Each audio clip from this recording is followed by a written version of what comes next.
Who is she? It is my honor to name the new State of Massachusetts Beat Poet Laureate, Linda Bratcher Wlodyka. Yes.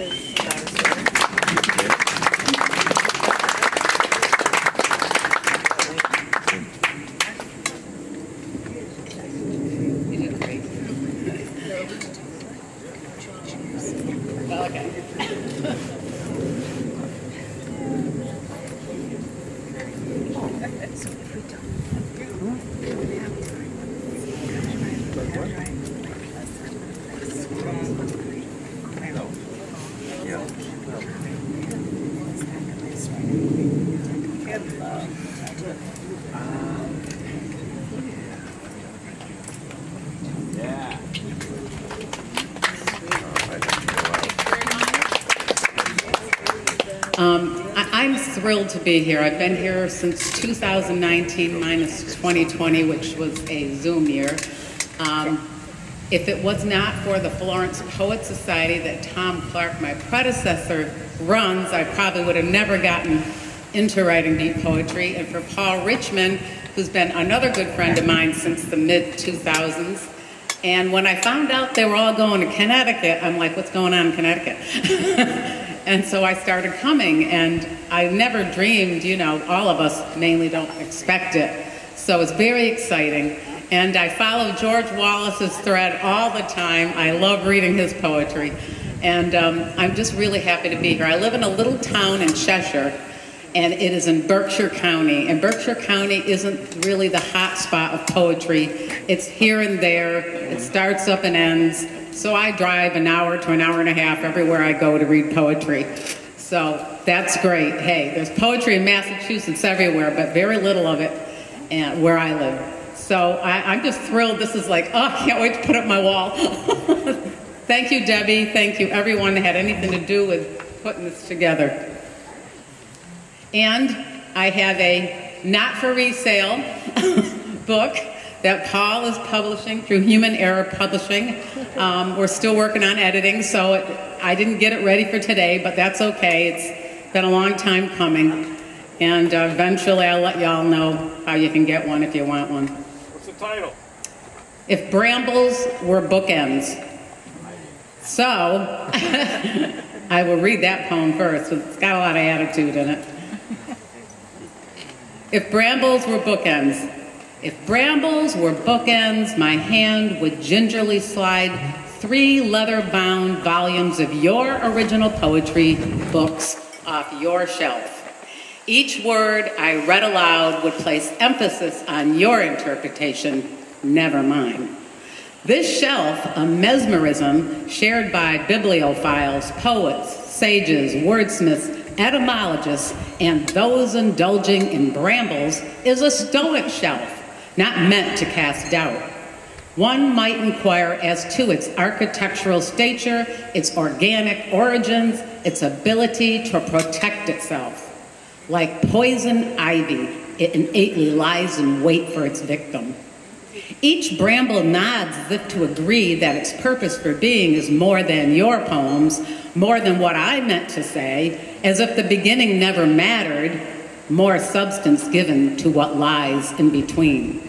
And what lies in between feels coarser than words spoken, more trying than the discourse between the end and the middle of poetic words, the ones you once made reference to as pretentious, words brambled. If brambles were bookends, I could place a wreath adorned with blossoms, not toxic fragrance like Rappaccini's daughter exhaled, but fragrant like honeysuckle, dew of nymphs. Each blossom would enhance a bramble, expose its prickly fibers, tempt others to touch them. If brambles were bookends, your books, your words would be believed by every naysayer known. No matter what scorn one feels, it would be revealed in your words. One could drink from the cup of your poison nostalgia, interpret each phrase as a critique to live by, secretly abhor the temptation that your bramble belies. I would return the 3 books. I would place them spine side in, revel in the fact that none of your words are anything but bumbling idolatry, admittance of your innermost phobias, deserving of a shelf of scrub brush brambles. If brambles were bookends, I would dismantle the barbs, allow them and your books to fall away through the cracked, rotted floorboards to an eternal doom, the lost language of you.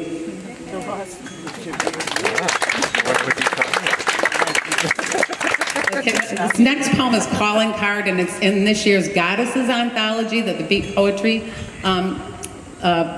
published. And it's mainly, I felt, a goddess poem because women often feel like, you know, we all feel a little secondary at times, even though we feel that we're not.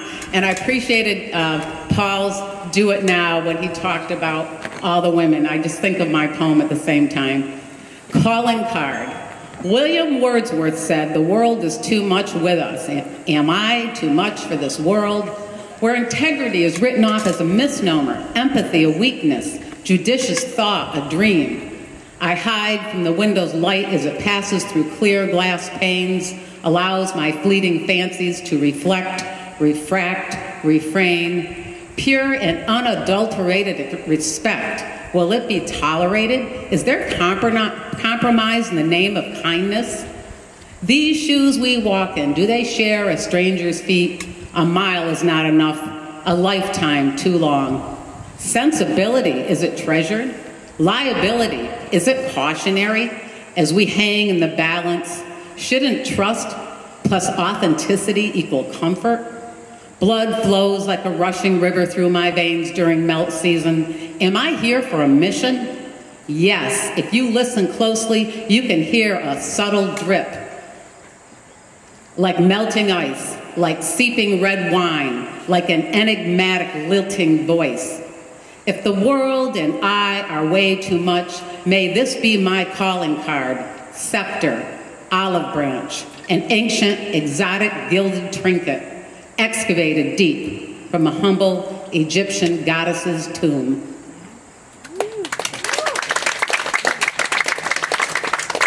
So I hate to bring up COVID poems, but I wrote this really radical one, so I have to read it because I'm proud of it, and I'm not even sure it makes any sense to me. All right, Sieves, 2020. Planks banked against slippery slope of unremunerated time without a sense of being. Falsehoods muttered, spewing hypes, tropes, cramping your untamed mind into a boggle of strewn mutants, lackluster until an oncoming dystopia takes hold. How much of this fine-tuned mockery will endure? Countless lessons, leanings, learnings loosely tied amidst this mange. A quintessential dogma erupts from mouths.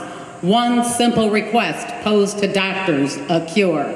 Medical science should not nuance or hyperbolize. Relinquish each involuntary spasm. Pulse pivot toward eruptive euphemisms. Sequester boast downstream, empty into the river Styx, then segue upstream, a cold spring of purity. Flush, flow, filtered currents, bordered by phlox, filigreed Queen Anne's lace. Quantify, qualify, question, subliminal messages matter. The hard-fought heart encased in its shrine will never preach debauchery. Likewise, it undresses untruths. Nakedness equals proof.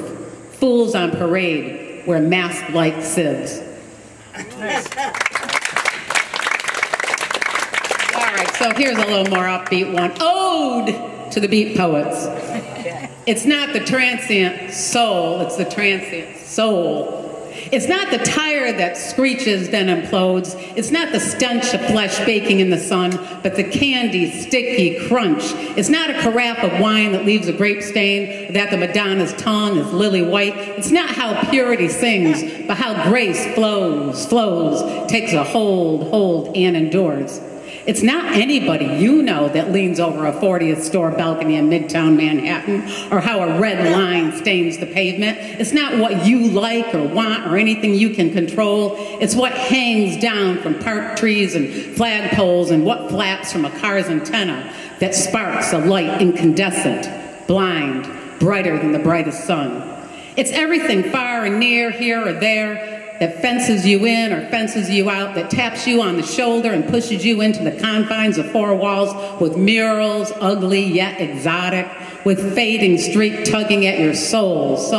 It's exhilarating to 100 miles per hour on the straight stretch of highway after exiting the foothills of the Rocky Mountains, traveling with a convertible top down and a black 1958 T-Bird racing onward through sand, cacti, tumbleweed, Las Vegas, then into Northern California, where San Francisco Bay's fog stares you down, wipes the mud from the soles of your dirty feet, then shines.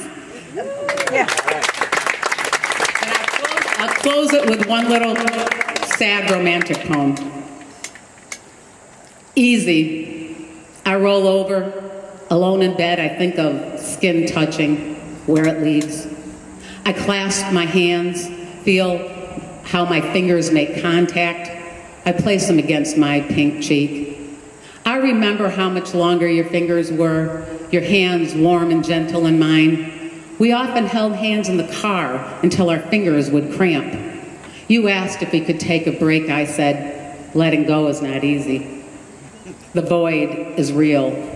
Your ascension has taken all our easy with it. I roll over again. Notice my hands have become unclasped. Thank you.